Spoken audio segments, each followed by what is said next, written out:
আবার কোন রকমের এ ধরনের কোন ঘটনা ঘটে আমরা দেখতে পাচ্ছি যারা পদবঞ্চিত হয়েছেন এবং যারা পদমর্যাদায় এসেছেন, পদমর্যাদায় লোকেদেরকে আপনাদেরকে বুঝতে হবে দল আপনাদেরকে দায়িত্ব দিয়েছে, অনেক কিছুই আপনার সহ্য করার মতো ক্ষমতা থাকতে হবে। যদি সেই ধৈর্য শক্তি আপনাদের না থাকে তাহলে এখান থেকে সরে যান। এই দায়ভার কিন্তু আমরা আর নিব না। আপনাদেরকে হুঁশিয়ার করে দিয়ে বলছি, শান্ত হন, স্বাভাবিক থাকেন। জনগণের যে প্রত্যাশা পূরণ করার জন্য দলের ভারপ্রাপ্ত চেয়ারম্যান সাহেব জনাব তারেক রহমান আপনাদের উপর যে সিদ্ধান্ত দিয়েছেন, যে পবিত্র দায়িত্ব অর্পণ করেছেন, সেই দায়িত্ব যথাযথ পালন করবেন এই প্রত্যাশা আমি ব্যক্ত করছি। প্রিয় ভাইয়েরা, আমরা বিগত দিনে দেখেছি কালিয়াপুরের রাজনীতিতে অনেক রকমের ষড়যন্ত্র আছে, অনেক রকম ষড়যন্ত্র হয়েছে।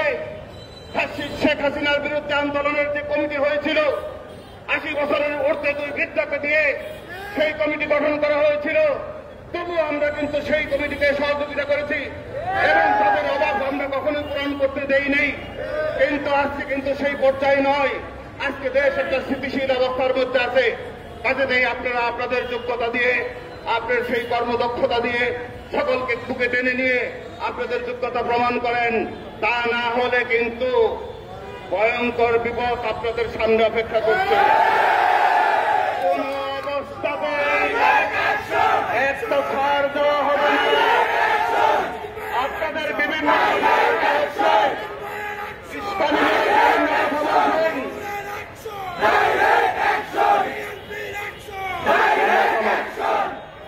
আপনাদের লোকজনরা বিভিন্ন রকমের উস্কানিমূলক কথাবার্তা বলছে, আপনাদেরকে সেগুলো সংযত করতে হবে।